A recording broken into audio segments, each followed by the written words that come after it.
3. 1 Corinthians chapter 11 and verse 23. Okay. Sige, sabi niya po dito, "For I have received of the Lord that which also I delivered unto you, that the Lord Jesus, the same night in which He was betrayed, took bread." Okay, sige, doon na muna po tayo. Manalangin po muna tayo bago tayo magpatuloy. Okay, let's pray. Panginoon, salamat po sa binigay niyo po ng pagkakataon na makapagbahagi ng iyong salita. Tulungan niyo po kami, Panginoon, kung ano man yung mapapakinggan namin ngayon, may sa puso, may sagwa namin sa aming pong buhay. Mapasaya po namin kayo ngayong araw na ito at maintindihan namin, Lord, yung totoong nangyari sa sinasabi ng iyong salita. At yung bawat isa dito, Lord, magkaroon ng head knowledge at ilang po head knowledge, Lord, mapasok po sa kanilang po mga puso yung katotohanan ng iyong salita na galing po lahat ng ito sa Biblia. Kaya purihin po kayo sa lahat ng bagay nito. Lahat yung dinadalay ko sa bigay ng pangalan, sa pangalan ni Jesus. Amen. Salamat po sa inyo. Pwede na tayo makubo. Okay, so tama naman po. Sakto naman yung mga lesson po natin, no? Okay, meron po ba lahat? Nakakuha naman po lahat. 30 pieces po yan. May 30 ba tayo ngayon dito na po? So, 30 pieces yan. Sana sumakto po siya or sumobra na po. Huwag po kulang. Okay. So, pag-usapan natin, ano ba yung Lord's Supper? Kasi malapit na yung Holy Week. Tama po? Okay. Ano ba talaga yung Lord's Supper? At papag-aralan po natin yan. Okay. So, meron pong salitang sinasabi, Passover. Pastor, ano naman yung Passover? Tsaka yung Lord's Supper. So, pag-aralan muna natin, ano ba yung Passover?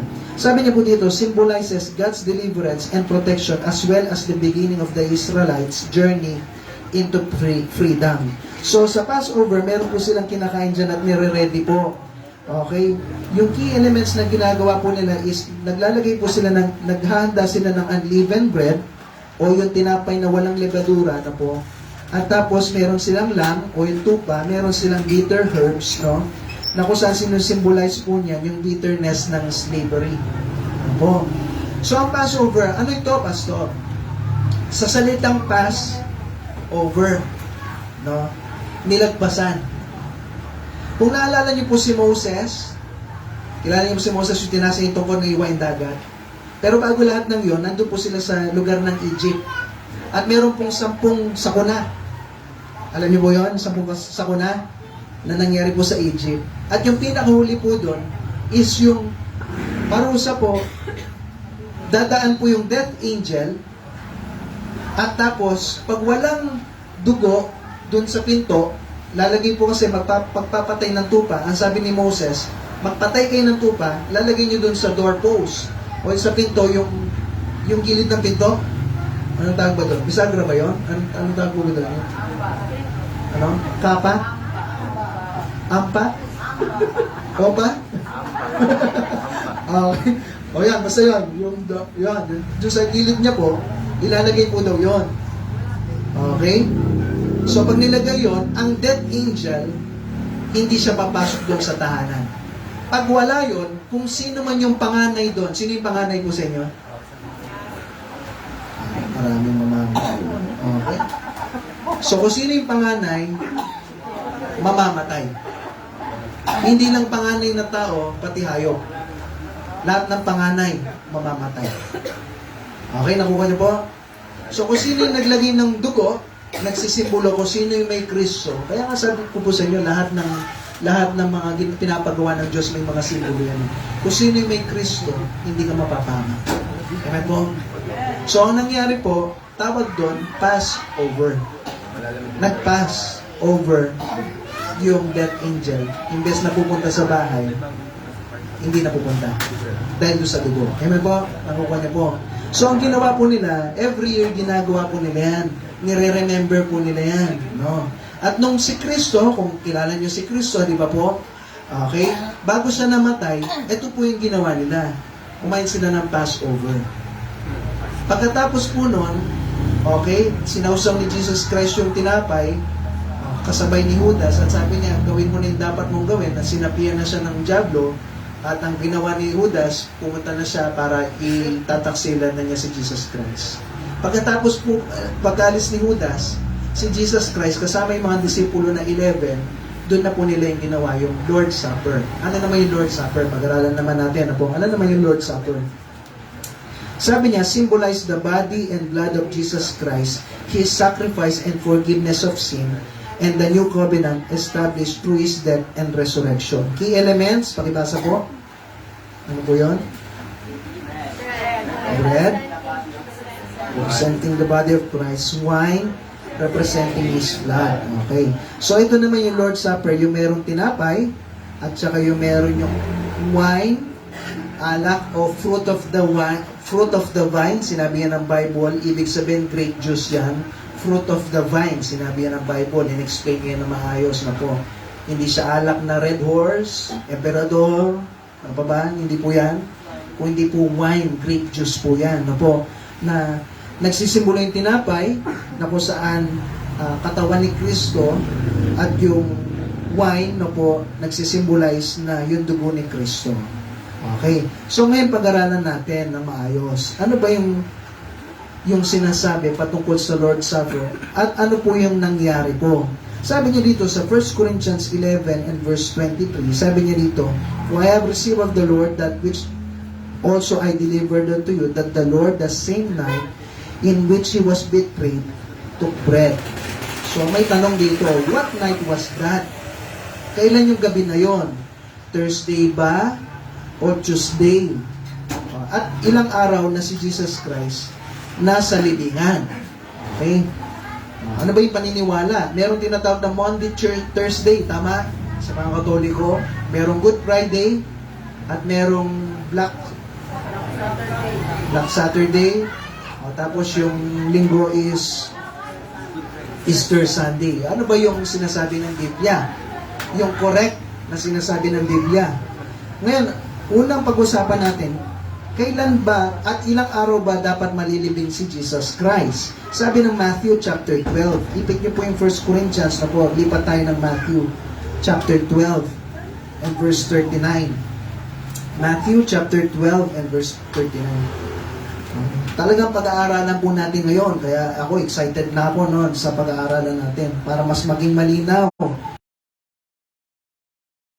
For as Jonas, o si Jonah yan na po, was 3 days and 3 nights in the whale's belly, sabi niya dyan, so shall the Son of Man be 3 days and 3 nights in the heart of the earth. 3 araw at 3 gabi. Okay. So ngayon, pag-aralan muna natin yung approximate time kung kailan si Kristo napako. Okay. So, dito muna tayo dun sa timeline. Yan. Nakikita niyo po yun sa inyo, no? Yan po ba? Yung timeline muna pala, bago yan. Okay. So, may Monday, Tuesday, Wednesday, Thursday, Friday. Ang bilang po ng mga Hudyo, iba sa atin. Ang madaling araw natin is, para magkinabukasan tayo, magiging 12:01 a.m. Tama po? Madaling araw sa atin yon. Ngayon is 11:10 na, ano po? Pero, matatapos po yan, 12, tanghaling tapat yon. Pag bumalik ulit sa 12, yun na yung gabi natin at magiging kinabukasan na yun ng Lunes. Tama po? 12:01, Lunes na yun. Sa kanila, iba yung bilang po nila. Kung babasahin niyo yung Bible, baliktad yung bilang nila. Evening and morning were the first day. Sabi ng Bible po yan sa Genesis. So kung titignan nyo, baliktad po sila. Magmula 6 p.m., okay, ng linggo, papuntang 6 p.m. ng Lunes, isang araw po yun. Magmula 6 p.m. ng Lunes, papuntang 6 p.m. ng Tuesday, 2 araw po yun. Nakuha niyo po? O, 6 p.m. ng Tuesday, papuntang 6 p.m. ng Wednesday, isang araw na naman yung nakalipas po nun. Nung si Jesus Christ, kung pag-aaralan niyo po yung Biblia, okay, ang turo po ng mga ibang religion, Thursday po siya pinako, kaya nga Monday, Thursday. Kung Thursday siya pinako, na po, at lilibing po siya dito, sa bandang Friday na po, kung magbibilang po kayo, Friday po siya nilibing, okay, magiging 1 day, 2 days, 3 days ng 6 p.m. ng Sunday. So, Lunes siya ng pagkabuhay. Hindi siya linggo pagkabuhay. Okay? Kaya nga nung Thursday daw, Thursday, dito po siya nag-Lord Supper, Friday ng umaga, 9 p.m., pinako po siya. Baliktad pala, dito pala siya namatay na po. 6 p.m. ng Friday, kaya tinawag pala na Good Friday. Oh, magbilang tayo na po. 6 p.m. ng Friday, nilibing siya. Magbibilang po tayo. 6 p.m. ng Friday, papuntang 6 p.m. ng Saturday, ilang araw po? Isa. 6 p.m. ng Saturday, papuntang 6 p.m. ng Sunday, 2. So, 2 araw lang siyang nilibing. Hindi siya pwede. Tama po. Sorry, nagkamali ako kanina. Hindi pala sa Thursday. Thursday siya, nag-Lord Supper. Friday daw siya namatay. Kaya nga Good Friday. So, kung Friday nandito, papunta doon, 1 araw, 2 araw, 3 araw, Lunes. Lunes na pag-abuhay siya. So, hindi siya pwede. Ano naman yung sinasabi ng Biblia? Ang sinasabi po ng Biblia, dito po siya namatay sa Tuesday. Dito po siya nag-Lord Supper, Tuesday ng gabi. Kung nakikita niyo yung dot, mga dito yung estimated na oras. So, Tuesday ng 6 p.m., okay, nag-Lord Supper sila. Binetray po siya ni Judas, at tapos madaling araw, dinala po siya kay Pilate. Pagdating po dito, 6 a.m., mga 9 o'clock, doon na po siya pinako. So, pag-aralan natin timeline, next tayo. Ang sabi po ng Bible, sa Mark chapter 15, verse 25, para maging malinaw po sa inyo. Kasi gusto po natin na kayong lahat na nandito, mapagtanggol nyo kung ano yung paniniwala natin na sinasabi ng Bible. Maganda nga, mamarkahan nyo po yan. Sabi ng Mark chapter 15 and verse 25, sabi niya dito, and it was the 3rd hour, they crucified him. Pastor, ano yung 3rd hour? Okay, ano ba yung 3rd hour? Okay. Sabi ko nga po, 6 p.m. po, okay? 6 p.m. 6 a.m. Yun yung, so magmula 6, first hour, 7, 8, 9. So 9 o'clock, pinako po siya. Okay? Tapos sabi niya po dito, next tayo, sa Matthew chapter 27 and verse 45, so 6 po sila nagsisimula, di ba po? Okay? So, yung 3rd hour po nila, magmula 6 a.m., yun yung first hour. Okay? Pinag-uusapan po dyan yung umaga naman, no? So, first hour po nila ng umaga. Okay, sabi ng Matthew 27 and verse 45, pakibasa po.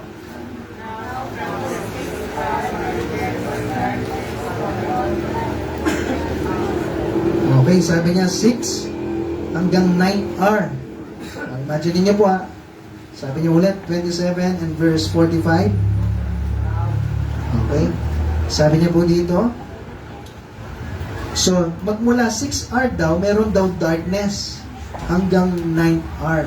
So, yung 3rd hour is 9 o'clock. So, 4, 9, 10, 11, 12. Imagine niyo tanghaling tapat, meron daw darkness. Wala kang makikita na liwanag. Okay, imagine nyo po kung yung nangyayari po. So ito po yung nangyayari.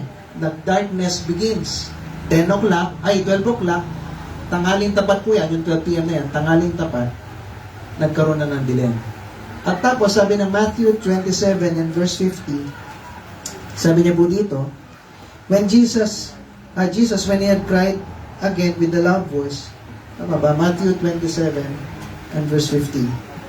Okay, sabi niya dito, with a loud voice, yielded up the ghost. Na po. So, anong pinapakita po dito? Kung babasahin niyo po yung Bible, na po, mga 3 p.m., 9 hour, okay, doon po siya, ba't wala dito, no? Ano po, nakita ko yun 27 verse 50. Basta sinabi niya po noon, na kung saan, nung namatay po siya, mga 9 hour na po yun Okay? Nung namatay si Kristo. So, anong pinapakita po natin dito? Okay? Nung Wednesday, next tayo dun sa ating ayan, slide na po. So, Wednesday, namatay po siya, pinako siya, 9 o'clock, dumilim na, mga 3 p.m. po, okay, doon na po siya namatay, at pagkatapos niya pong namatay, mga bago 6 p.m., inilibing na po siya ng Wednesday. Ako po? So, Wednesday, ng gabi, 6 p.m., papuntang Thursday, ilang araw po? Isa. Thursday papuntang Friday, 2. Friday papuntang Saturday, 3. Okay? Nakukuha niyo po? At madaling araw ng Sunday, pumunta po dito sila Mary para bisitahin si Jesus Christ. Alam niyo yung kwento? Okay? At wala na si Kristo doon kasi nabuhay na siyang muli. Yan po yung tamang timeline. Okay? Na kung saan pwede mong masabing linggong pagkabuhay, hindi Lunes na pagkabuhay. Okay? So, gusto pong ma-explain yan. Ngayon, pag-usapan naman po natin, so may mga pinag-usapan tayo, ano naman yung Sabat? Kasi kung pag-aaralan niyo po, may sinasabi pong Sabbath day. Okay? Okay. So, meron pong dalawang Sabat. Meron tinatawag na weekly Sabat. Lahat ng Sabat po is Sabado na weekly Sabat. Kaya ang mga Sabadista, Sabado sila nagsisimba. Pero merong tinatawag na annual Sabbath o feast day o isang special Sabbath po na hindi lagi Sabado. May Sabbath day sila pero hindi laging Sabado. Lahat ng Sabbath day, Sabado. Nandiyan pa po ba kayo? O para ma-explain ko mayos. Lahat ng Sabbath day, Sabbath day. Lahat ng Sabbath day, Sabado. Pero hindi lahat ng Sabbath day, lagi Sabado. Opo, hindi lagi Sabado. Okay. Minsan po may special Sabbath silang tinatawag. Nakuha ko? Okay. Nandiyan ba? Buhay pa. Okay. So, sabi niya dito, merong holy days, no? O meron silang high Sabbath na tinatawag po. Okay. Kaya kung babasahin niyo yung John chapter 19 and verse 31. John chapter 19 and verse 31. Parang interesting po yung pinag-uusapan natin, no? Sana interesado po kayo, no? John chapter 19 and verse 31. Papakibasa po para gising tayo. Ready, go? The Jews therefore, because it was a preparation that the body should not remain upon the cross on the Sabbath day. For the Sabbath day was an high day. Oh, doon na muna. For the Sabbath day was a so may high day siya. Ibig sabihin, special Sabbath po siya. Nakuha niyo po ako? Special Sabbath po ang nangyari po dito. So, ang nangyari, balik tayo doon sa picture po natin, no? Yung slide, nasa yung slide. Okay? So, kung titignan niyo po, hindi, yung sa slide. Yan. So, Wednesday ng umaga, napako po siya, 9 o'clock. Okay? Bago 6 p.m., kailangan nilang mababa si Kristo. Kaya nagmamadali po sila. Ba't sila nagmamadali? Kasi itong Thursday na ito yung special Sabbath po nila. Kailangan po nilang gawin yon. Kaya nga yung mga ibang mga high priest, no, hanggang mare, pinipilit nila maging malinis, nagmamalinis sila, no? Kasi bakit? Gusto nila mapako si Kristo, kaso dito, Sabbath day, dapat wala silang kasalanan. Okay? So nagmamadali, nung dito banda, nilibing na si Kristo. So hindi nila pwedeng pakialaman si Kristo dyan, kailangan kasi nila magpahinga. Kasi Sabbath day, dapat nagpapahinga sila. Kaya nung Friday, may prepare po silang spices na po. At nung Sabbath day, kailangan po spices para ibibigay doon sa libingan ni Kristo. Kasi hindi talaga nila nalibing ng maayos eh. Okay? Kaya nung Sabado, nagpahinga ulit sila kasi Sabbath day ulit yun. Kaya nung Linggo, nagmamadali sila Mary, puntahan si Kristo para iaayusin nga yung katawan niya. Kaso wala na si Kristo, nabuhay na buhay. Nakuha niyo po ako? Tuloy natin. Sabi niya sa Luke chapter 23 and verse 54. Luke 23 verse 54. Okay, ito yun, para ma-explain ko mabuti sa inyo, nakasulat po dyan. Sabi niya, sa verse 54 muna, sabi niya, and that day was the preparation, and the Sabbath drew on. Okay? So, malapit na yung Sabbath. So, anong ginawa nila? Ito sa verse 55, and the women also, which came with him from Galilee, followed after, and beheld the sepulchre, and how his body was laid. So, ito, nilibing na si Kristo. Ulitin ko, balik tayo sa slide. Nilibing na si Kristo. Balik tayo sa slide. Nung Wednesday, nakita nila, tinignan ng mga women kung saan siya nilibing na kaagad. No, nabalot lang, hindi talaga naayos po yung katawan ni Jesus Christ. Di ko alam paano nila inayos. No po? Okay, mga lalaki siguro yung nag-ayos na, baka Basta binalot na. Hindi ko alam na po. Basta binalot, ay gusto ng mga babae, lamare, malagay talaga ng maayos yung spices. Kaya anong ginawa ko sa verse 56, and they return, so bumalik sila, umuwi sila, Wednesday po yan, ng gabi, ano po, and prepared spices and ointment, and rested the Sabbath day, okay, according to the commandment. So, anong nangyari, Thursday, nag-rest po sila, and Friday, pin-prepare din daw nila, at Sabado na naman, sabi niya, nag-rested daw sila, sabi ng commandment. Sa Luke chapter 24 and verse 1, sabi niya, now upon the first day of the week. Opo. So pagkatapos nilang Wednesday, Thursday, hindi pwede. Friday, pin-prepare nila yung spices para dun sa katawan ni Kristo. At Sabado, nagpahinga daw sila. Kasi Sabbath day yun. So yung Sunday, ito yung first day of the week, pupuntahan na nila si Kristo. Alam niyo po yung kwento, pagdating nila, wala na si Kristo. Yung stone na rolled away na, nakabukas na yung libingan, wala na si Kristo. Okay, nakukuha niyo po? Gising ba? Parang interesting na po. So, ganyan po yung tinatawag po natin na Holy Week.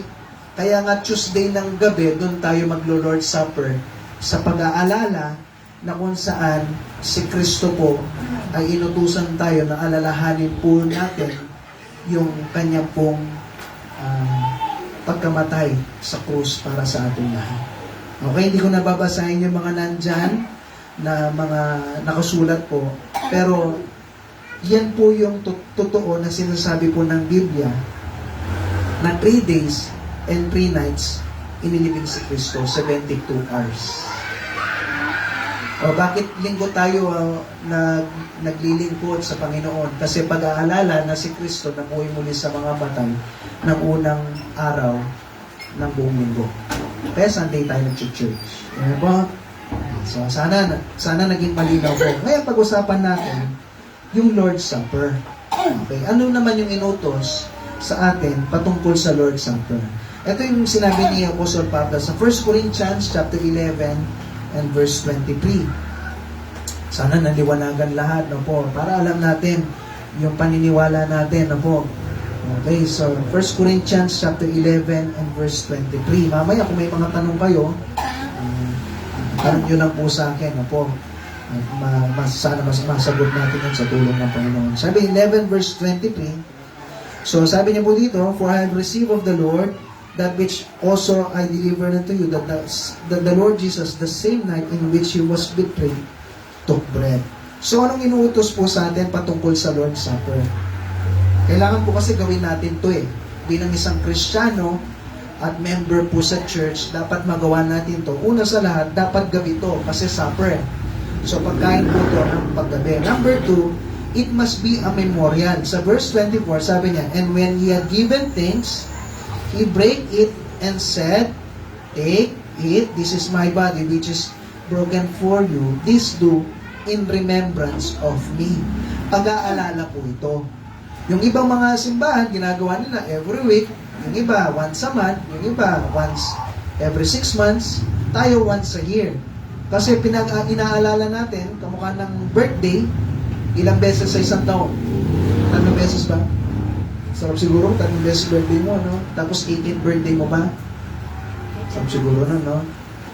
18th birthday, tapos 3 beses pa, no? Okay, 2 beses. Kaya 2 beses lang siguro, no? 18th birthday. Bakit pa kaya pag 60th birthday, wala naman, ano? 60 blue bills, no? Ano pag 60? Dito lang, no? Okay, 60 blue bills na po. Ba't pa kaya pag 18 lang, no? Okay, so, memorial. So, ginagawa natin to tayo as a memory once a year. Okay, nakuha po, once a year. So, inaalala po natin si Kristo once a year. Number 3, sabi niya, it must be symbolic. Okay, simbolo po ito, hindi ito nagliligtas. Okay, sabi ng sa verse 24, take it, this is my body which is broken for you. Sinabi ni Kristo, sige kainin niyo to, ito yung katawan ko. Ibig sabihin ba, literal na katawan ni Kristo yun? Hindi. Sinabi ko, ito yung katawan ko. Katawan ko ba to? Hindi, cellphone to Tama po? Ibig sabihin, hindi mo pwedeng gawing literal yon. Na kung saan sabi ng iba, pag kinain mo daw yan, huwag mong nguyain. Kasi masasaktan si Jesus. Alam niyo po yan? Narinig niyo na po yun? At pag dumigin dito sa... Tawag doon? Nalangala? Tama po ba yan? Marami kang kasalanan, parang ganun po yata, no? Tama? Tama po ba? Oo. So, hindi po literal yun. Opo. Hindi tayo mga kanibal na kumakain ng mga tao. Opo. Hindi natin kinakain si Kristo. Simbolo po ito. Amen po? Naiintindihan niyo po. At yung dugo, hindi ka vampira. Opo. Yung pag ininom mo yung wine o yung grape juice, opo, ininom mo yung dugo ni Kristo, hindi ka vampira. Ginagawa lang natin to as a simbolo na inaalala natin si Kristo na namatay para sa atin. Kaya kahit kagatin mo yan, tinapay lang naman yan, no? Baka mamaya malunok mo pa yung buo pa eh. Hospital ka pa, no? So, kagatin mo, no? Wala namang problema yun. Okay? Simbolo po kasi ito na ginawa sa atin ng Panginoon. Okay? Sabi nga ng Matthew, para ma-explain pa natin na mabuti, no? Matthew chapter 26 and verse 26. Ipit niyo po yung 1 Corinthians, no? Babalikan po natin yan. Buksan natin yung Matthew chapter 26 and verse 26. Sabi niya po dito, and as they were eating, Jesus took bread and blessed it and brake it and gave it to the disciples and said, take, eat, this is my body. O kainin mo to, katawan ko to. Okay, pag sinabi ko kay Anthony, katawan ko to, kainin mo, tinapay. Katawan ko ba yun? Hindi, tinapay yun. Pero as a simbolo na katawan ko. Okay? So, hindi po tayo parang cannibal o mga taong kumakain ng tao din, no? Hindi po ganun yun. Simbolo po yan. Okay? Kaya walang levadura o pampaalsa, no po, ibig sabihin, yung simbolo kasi ng levadura is kasalanan, no po. So, hanggang maaari, walang levadura, hindi pala hanggang maaari, dapat walang levadura, no po, para isa itong simbolo na kung saan malinis, no? Dapat kinain niyo po yan, ibang klaseng tinapay yung iahain po sa inyo na po. At yun yung kakainin natin na sa simbolo na katawan ni Kristo. Next, sa Matthew 26 and verse 27. Sabi niya dito, pakibasa po, ready, go.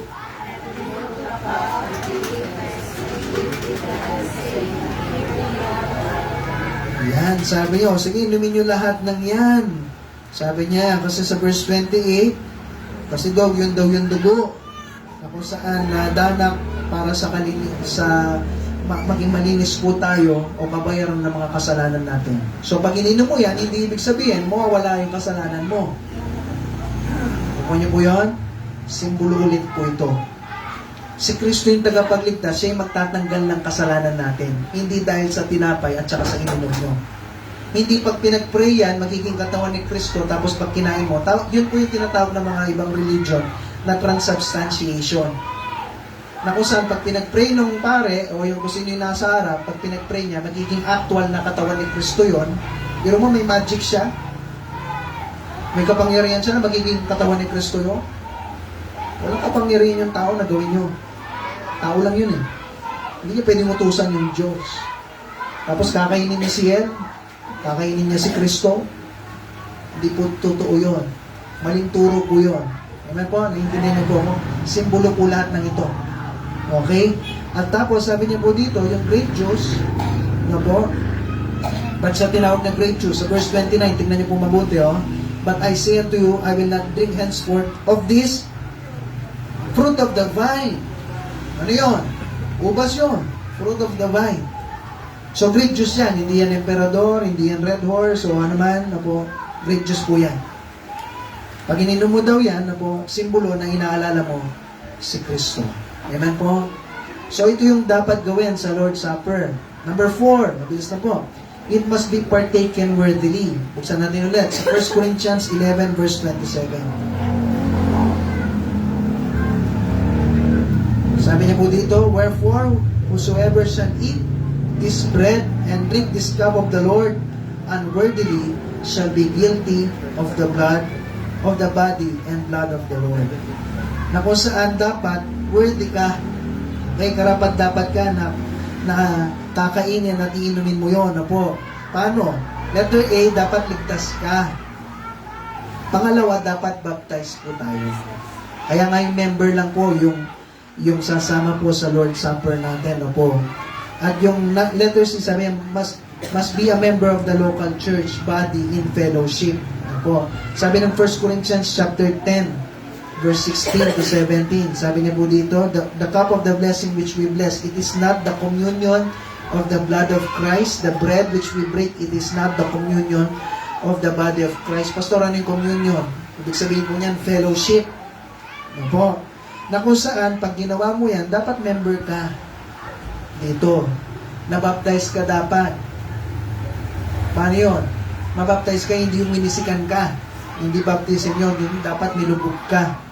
Na dapat kung paano yung sinasabi ng Biblia na mabaptize ka. Okay? Kung nabaptize ka sa ibang religion, hindi ka pwede. Opo. Dapat sa religion o sa totoong simbahan na ginawa ng Panginoon, okay, which is yung nagtuturo talaga ng salita ng Diyos. Pag ibang church yan, hindi pwede. Okay? Yung makakagawa lang po nito, okay, at yung kakain at iinom po nun, is dapat scripturally baptized o yung totoong na baptized talaga kung paano yung sinabi ng Bible at dapat member din. Okay? Naiintindihan niyo po? Okay, tuloy po natin. Number 5, sabi niya, it must be preceded by self-examination. Bago mo kainin po yan at inumin, check mo muna yung sarili mo. Hindi ako yung makakapag-check sa inyo. Kayo mismo. Mag-usap kayo ng Panginoon. Sa verse 28, sabi niya, 1 Corinthians 11 verse 28. Sabi niya dito, but let a man examine himself. So, check mo yung sarili mo. Kumusta ka sa Panginoon? Kung may kasalanan pa, edi hingi mo ng tawad, mapagpatawad naman yung Diyos. Amen po? Basta may kasalanan ako, parang hindi yata ako karapat-dapat. O, tanong, save ka na ba? Opo. Baptize ka na? Opo. Member ka dito? Opo. Pero may kasalanan ako, edi hingi mo yan ng tawad sa Diyos. Iwan mo. Kasi kailangan mong gawin to. Ay, pastor, di ko na lang gagawin. Mag-a-absent na lang ako dyan sa Lord's Supper para hindi ako mapaparusahan ng Diyos. Doon ka nagkakamali. Pag yung minutos, hindi mo sinunod, pareho rin mapaparusahan ka dyan. At pag sinunod mo, may kasalanan ka, mapaparusahan ka pa rin. Wala kang takas po dito. Kailangan nyo pong gawin.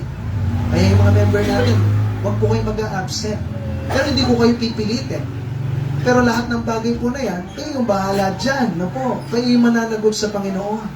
Pero dapat gawin nyo. Kung ako sa inyo, dapat gawin nyo po ito.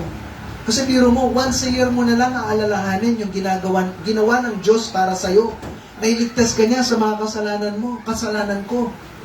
Napako siya sa krus para sa'yo. Minahal ka niya. Tapos may inutos siya sa'yo, alalahanin mo ko, hindi mo alalahanin. Yung mga mahal yung nga sa buhay, di ba? Minsan meron pa kayong, tawag doon, yung inaalala niya, yung death anniversary, may ganun pa kayo, di ba po? Yung iba sa inyo, inaalala mo yung nanay mo. Ganitong araw po siya namatay, baso, kaya alalahanin namin siya. Magluluto ka pa, magse-celebrate pa kayo mga magkakapatid, sama-sama pa po kayo eh. Tama po? Pag merong nag-absent dyan, galit ka sa kanya eh. Alaala na nga lang para sa nanay natin, hindi pa magawa, sabihin nyo pa sa kanya. O paano pa kaya sa Panginoon? Yun po, namatay siya para sa'yo. Yung nanay mo nga, hindi siya namatay para sa'yo.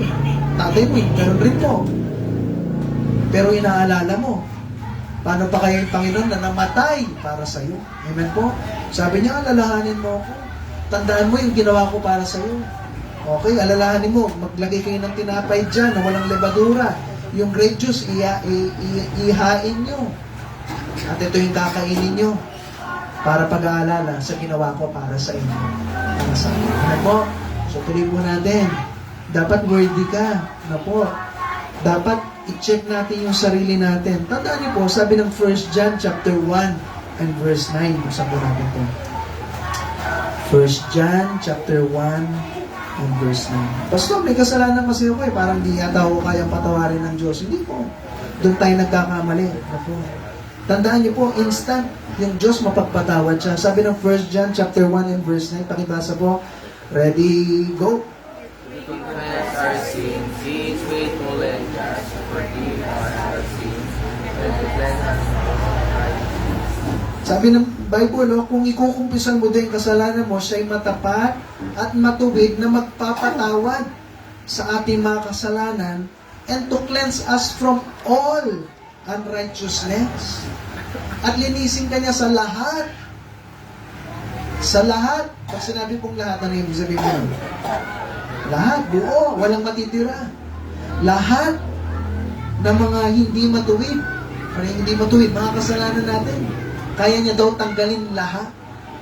Kaya kung inisip mo, Pastor, hindi na ako karapat-dapat kasi na-absent ako ng maraming beses, nawala ako sa church, tinatamad ako, ganito, ganyan. Ang dami nating mga iba't ibang rason. Eh di hingi mo yan ng tawad sa Panginoon. Amen po? At yung Diyos, papatawarin ka niya kaagad-agad. Ah, Pastor, ganun ba? O sige, maghingi ako ng tawad sa Diyos, makapag-Lord Supper, pagkatapos nun, doon na lang ako babalik sa mga kasalanan ko.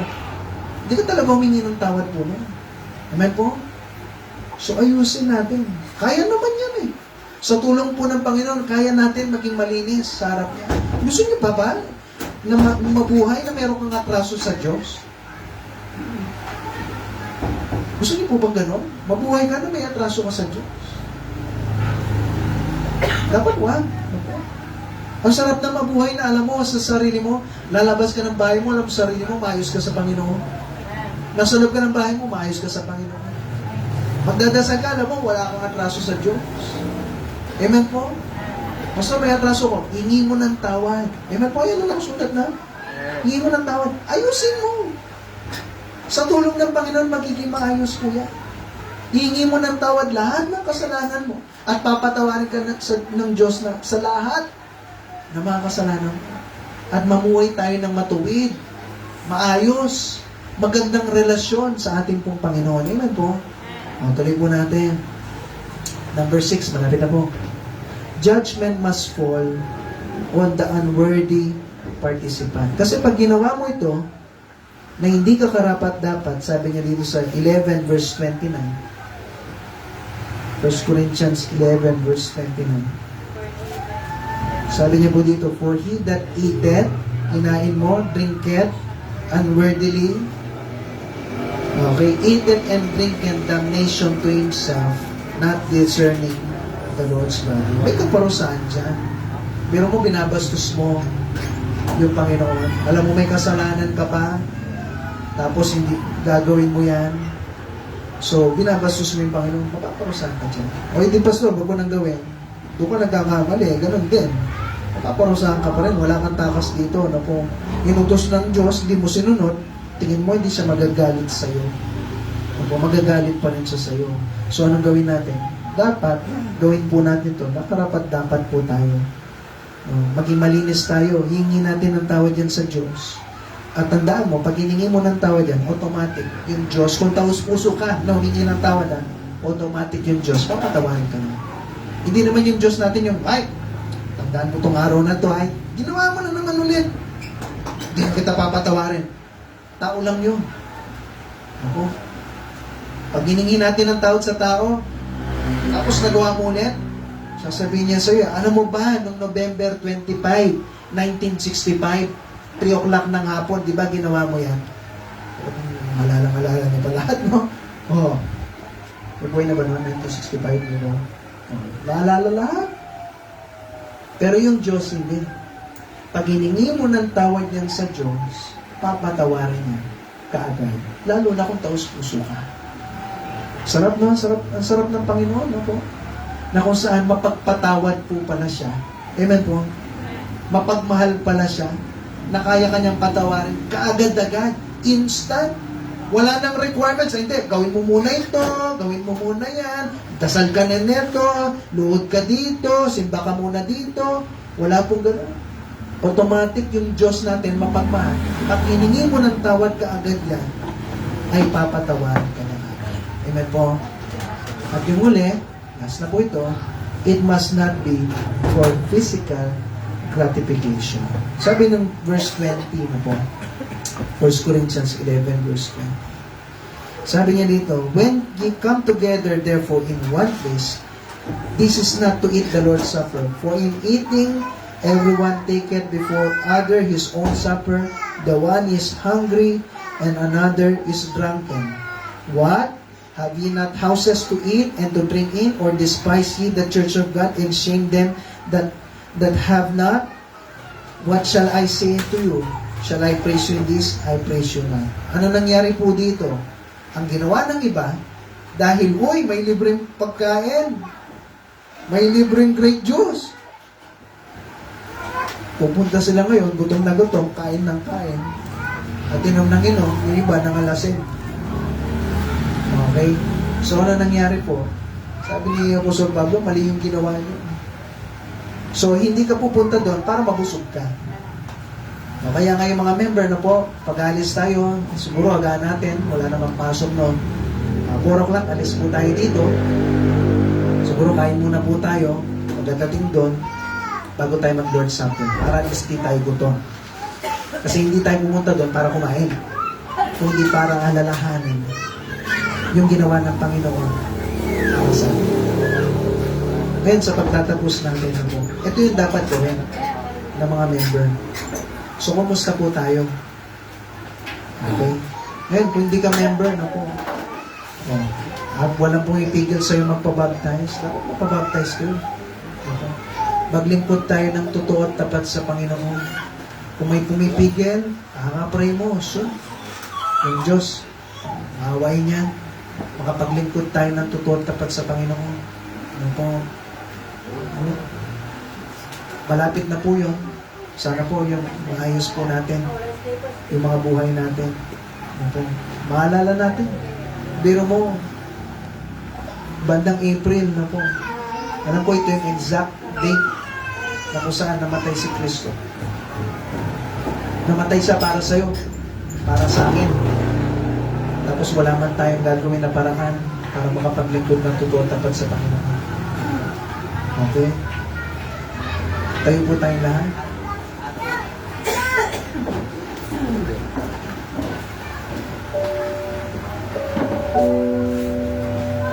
Sa ngayon, sa mga bisita po natin, kung hindi ka pa sigurado, balang araw langit, tinuturo po namin yung kasiguraduhan balang araw langit. Si Kristo namatay sa krus. Ito yung mga pinag-aralan natin. Tuesday ng gabi, pinitray po siya. Wednesday ng umaga, dyan po siya pinagsasampal, pinagsasamunutan, hinusgahan, pinaglalatigo, umagang-umaga, at 9 o'clock pinako po siya sa krus. Hanggang 3 o'clock po, doon siya namatay. For 6 hours na po. 6 hours nakapako si Kristo para sa iyo at para sa akin. Hindi ka ba nahihiya? Hindi po ba ako nahihiya na kung saan lahat ginawa ng Panginoon para sa akin, tapos ako hindi ko naman gagawin para sa Kanya? Tapos yung paglilingkod natin sa Panginoon, hindi pa seryoso. Minsan nandiyan ka, minsan wala ka. Minsan tinatamad po tayo. Minsan parang wala po tayong pakialam sa Panginoon. Sana po ba? Si Kristo napako sa krus para iligtas ka lang. Dapat may impyerno po tayong lahat eh. Ngayon kung hindi pa po kayo ligtas, hindi ka pa sigurado balang araw langit, si Kristo napako sa krus para pagbayaran yung kasalanan mo at kasalanan mo. Kung sino daw yung inamin niya na meron siyang kasalanan, nagsisi siya sa kasalanan niya, tumingi siya ng tulong kay Kristo, ito po daw yung pupunta sa langit balang araw. Wala na pong iba.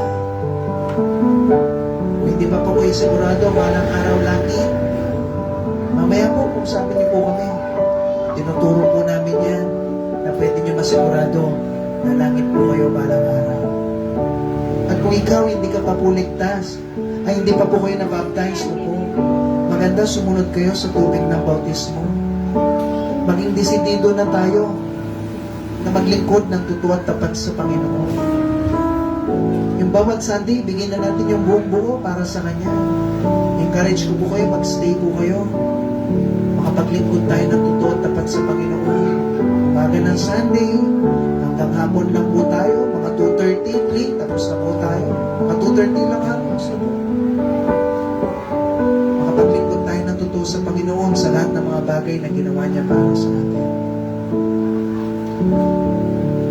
So, pumanalangin po tayo, Panginoon, salamat po sa nagbinigay niyo po ng pagkakataon makapagbahagi ng iyong salita. Panginoon, tulungan niyo po yung bawat isa. Sana Lord, naiintindihan ng bawat isa yung mga sakripisyo na ginawa niyo po para sa amin. At ngayon, inutusan niyo po kami na alalahanin namin kayo sa tinapay, sa grape juice, Panginoon, na kung saan namatay po kayo para sa amin. At tulungan niyo po kami, Panginoon, na meron rin naman kaming magawa para po sa inyo. Kasi karapat-dapat kayo na mapaglingkuran ko. Panginoon, purihin po kayo sa lahat ng ginawa niyo po para sa amin. Tulungan niyo po kami, Lord, makapaglingkod ng totoo at tapat po sa inyo. And Lord, natin dinadalain ko sa bigyan ng pangalan, sa pangalan ni Jesus. Amen. Okay, so pag-pray lang natin po yung ating offering. Okay, ito naman yung extra na ibinibigay natin para sa ating pong Panginoon. Okay, hilingin ko si Kuya Paul na pag-pray ng ating offering.